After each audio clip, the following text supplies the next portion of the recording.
സുഷീത, good morning. Ponmudi അടക്കമുള്ള ഇടങ്ങളിലും മൂന്നാർ പോലെ തണുപ്പ് കൂടുതലായിട്ട് ഇറങ്ങുന്നുണ്ടോ ഈ ഡിസംബറിലേക്ക് കടക്കുന്ന ഈ ദിവസം? ഇന്നും കൂടെ കഴിഞ്ഞാൽ നവംബർ കഴിഞ്ഞു, നാളെ ഡിസംബറിലേക്ക് പോവുകയാണ്.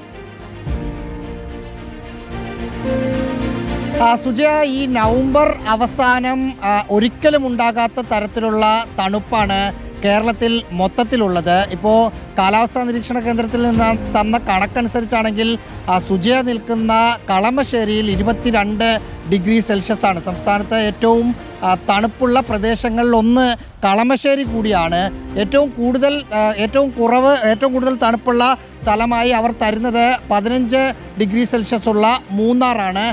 തൊട്ടിപ്പുറത്ത് സുൽത്താൻ ബത്തേരിയാണ്, കൽപ്പറ്റയാണ്. ആ തരത്തിൽ വലിയ തണുപ്പ് ഇപ്പോൾ തന്നെ അനുഭവപ്പെടുന്നു എന്നതാണ്. സാധാരണഗതിയിൽ ഡിസംബർ മാസം ഒരു അവസാന ആഴ്ചയിൽ വരുന്ന തണുപ്പ് ഇപ്പോൾ വരുന്നു. ഇങ്ങനെ ഈ തോത് അടുത്ത ദിവസങ്ങളിലും തുടരും എന്നാണ് പറയുന്നത്. അതിന് കാലാവസ്ഥയുമായി ബന്ധപ്പെട്ട കാര്യങ്ങളാണ് പറയുന്നത്. എന്തായാലും തിരുവനന്തപുരം പോലും സാധാരണഗതിയിൽ തലസ്ഥാന നഗരമൊന്നും ഇങ്ങനെ ഒരു തണുപ്പ് രാവിലെ ഉണ്ടാകാറില്ല. കഴിഞ്ഞ ഒരു 3-4 ദിവസമായി നമുക്ക് ജാക്കറ്റ് ഇട്ട് പുറത്തേക്ക് ഇറങ്ങിയാൽ പോലും ഒന്ന് കൺട്രോൾ ചെയ്യാൻ പറ്റാത്ത തണുപ്പാണ്. അപ്പോൾ മൂന്നാറും കട്ടപ്പനയും രാഹുൽ നിൽക്കുന്ന സ്ഥലത്തൊക്കെ എന്തായിരിക്കുമെന്ന് നമുക്ക് വിചാരിക്കാം.